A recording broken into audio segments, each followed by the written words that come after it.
एक हैशटैग जिसने ट्विटर पर एक बहुत बड़ा कैंपेन शुरू कर दिया है, हैशटैग इम्पीच द सीजेआई। जी हाँ, देश के चीफ जस्टिस बी.आर. गवई के खिलाफ सोशल मीडिया में एक बड़ा आउटरीच और क्रिटिसिज्म देखने को मिल रहा है। लेकिन क्यों? सभी जानते हैं कि अब बस कुछ ही दिन बचे हैं जब चीफ जस्टिस ऑफ इंडिया का टेन्योर पूरा हो जाएगा इन नवंबर, और उनके टेन्योर के अंत से पहले सबकी नजर उनके द्वारा दिए जा रहे ऑर्डर्स पर टिकी हुई है। ऐसा ही ऑर्डर एक केस हियरिंग के दौरान आया, जहां अब लोग कह रहे हैं कि ये चीफ जस्टिस ऑफ इंडिया के रिमार्क्स नहीं बल्कि एक पैटर्न है, और पैटर्न का नतीजा सिर्फ एक डिमांड में उभर रहा है, impeach the chief justice of India. पर क्या थे वो वर्ड्स जो जनता को इस लेवल पर हर्ट कर गए, और क्यों जरूरत आ पड़ी कि प्रेसिडेंट ऑफ इंडिया को लेटर लिखे जा रहे हैं requesting impeachment of the chief justice of India? आइए जानते हैं। इसी के साथ अगर आप कभी सोचे कि हम कैसे लेकर आते हैं आपके लिए ये लीगल अपडेट्स, तो इसके लिए भी प्राइम मेंबर्स के लिए है हमारे पास एक special sneak peek behind the scenes of law chakra. Brainstorming session से लेकर ब्लूपर्स तक सब कुछ। बनिए लॉ चक्रा के प्राइम मेंबर और अनलॉक कीजिए full potential of legal knowledge. अभी ज्वाइन कीजिए। दर्शकों, सुप्रीम कोर्ट ने ट्यूसडे को एक रिट पिटीशन को डिसमिस कर दिया था, जिसमें डिमांड की गई थी कि खजुराहो टेम्पल सीरीज मध्य प्रदेश के जावरी टेम्पल में एक 7 फीट टॉल विष्णु आइडियल की रिकंस्ट्रक्शन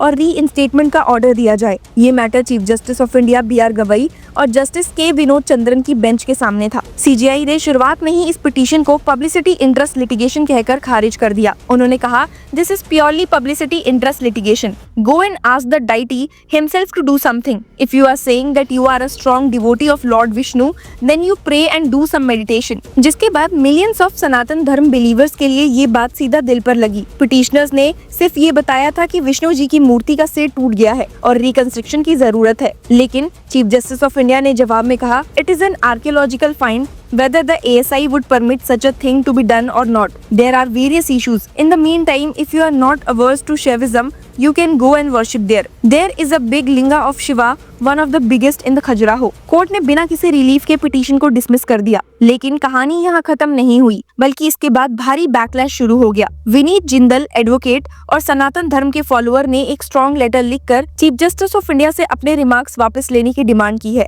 उन्होंने लिखा है, बीइंग अ फॉलोअर ऑफ सनातन धर्म, I had sent a letter to the Honorable Chief Justice of India, Justice B.R. Gavai, demanding the immediate withdrawal of his hurtful remarks against Lord Vishnu and Hindu sentiments. A copy of this letter had also been sent to the Honorable President of India, Rashtrapati Bhavan, to ensure this matter receives a national attention. I hope the Supreme Court and the President of India takes this seriously and upholds the dignity of every faith in India. Jindal ने further कहा that go and ask the deity himself to do something and so go and pray now जैसे शब्द deeply inappropriate, insensitive and disrespectful to the faith of countless followers हैं। Social media पर तो फिर एक campaign ही शुरू हो गया, hashtag impeach the CJI. Thousands of लोग एक्यूज कर रहे हैं कि chief justice of India Gavai Hindu faith को मॉक करते हैं, जबकि दूसरे कम्युनिटीज के लिए अलग स्टैंडर्ड्स रखते हैं। एक वायरल ट्वीट में लिखा गया, CJI Gavai to a Hindu seeking restoration of a beheaded Vishnu idol, go and ask deity to do something, go and pray, temples get stones, mosque get protection. The same judge stayed a mosque demolition month ago.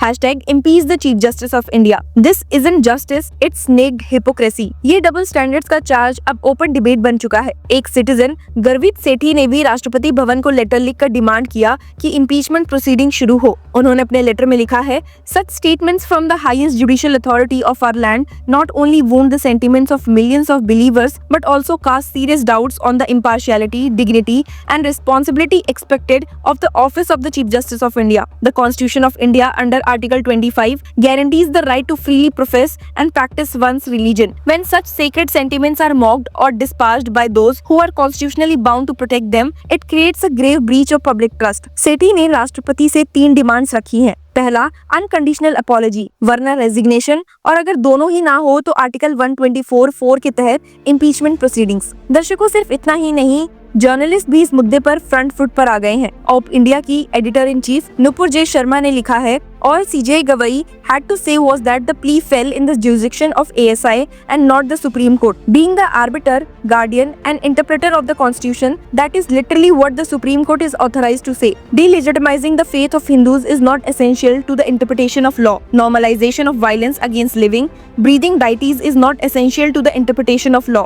Mainstreaming of hate speech against Hindus is not a requirement of dispensing justice. Upholding the Constitution and due process should not involve the naked display display of religious hate. I am shocked and disgusted. इस controversy को और fuel मिला जब एक infographic भी viral हुआ जिसमें 4 tales of the supreme court within 2 weeks दिखाया गया है। पहला अख्तर अली का एक्विटल जिसमें एक 7-year-old गर्ल की एब्डिकेशन, रेप और मर्डर के चार्जेस को सुप्रीम कोर्ट ने फैब्रिकेटेड करके फ्री कर दिया था। दूसरा ये विष्णु आइडियल रिमार्क केस। तीसरा वक्फ अमेंडमेंट एक्ट के कई प्रोविजंस को स्टे करना including 5 years Islamic practice rule. और चौथा लव जिहाद एंड एंटी कन्वर्जन लॉज पर सुप्रीम कोर्ट का इंटरफेरेंस। पोस्टर के ऊपर लिखा है वरीसम ट्रेंड। ये इमेज व्हाट्सएप और ट्विटर पर थाउजेंड्स ऑफ टाइम शेयर हुआ है। अभी ये डिबेट सिर्फ एक रिमार्क तक लिमिटेड नहीं है, ये एक परसेप्शन वॉर बन चुका है। बहुत से हिंदूज के लिए ये लग रहा है कि जुडिशरी उनके देवताओं का मजाक बनाती है और दूसरों को सिंपैथी देती है। लीगल एक्सपर्ट्स के लिए ये एक सवाल है जुडिशियल रिस्ट्रेंट का। क्या चीफ जस्टिस को अपने शब्दों को ज्यादा केयरफुली वे करना चाहिए था? पॉलिटिकल एक्टिविस्ट के लिए ये एक नैरेटिव बन गया है कि जुडिशरी की इम्पार्शियलिटी खत्म हो गई है और भक्तों के लिए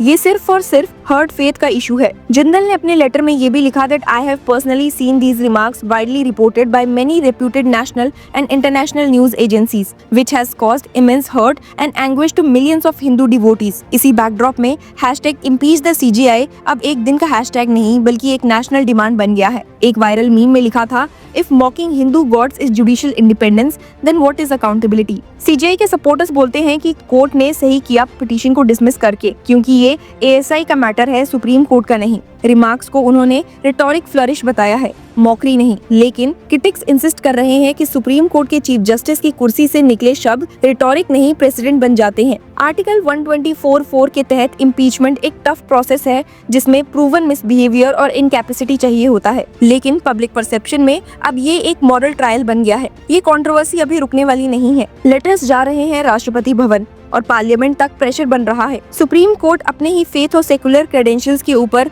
स्पॉटलाइट में आ चुका है। Go and ask the deity himself to do something अब कोर्ट रूम का एक कैजुअल कमेंट से बढ़कर एक पॉलिटिकल स्लोगन बन गया है। सवाल ये है कि जब गार्डियन ऑफ कॉन्स्टिट्यूशन पर ही फेथ मॉक करने का इल्जाम लगे तो लोग जुडिशरी पर अपना भरोसा कैसे रखेंगे? क्या ये एक बड़ा क्राइसिस है जो जुडिशरी की क्रेडिबिलिटी को हिला देगा? एक बात तो तय है कि chief justice of India BR Gavai का नाम के साथ अब सिर्फ लीगल ऑर्डर्स ही नहीं बल्कि एक रिमार्क भी छप गया है जो सनातन धर्म के करोड़ भक्तों के दिलों में चुभ रहा है। ये जुडिशियल विट था या जुडिशियल ओवररीच, इस पर डिबेट हमेशा ही बनी रहेगी।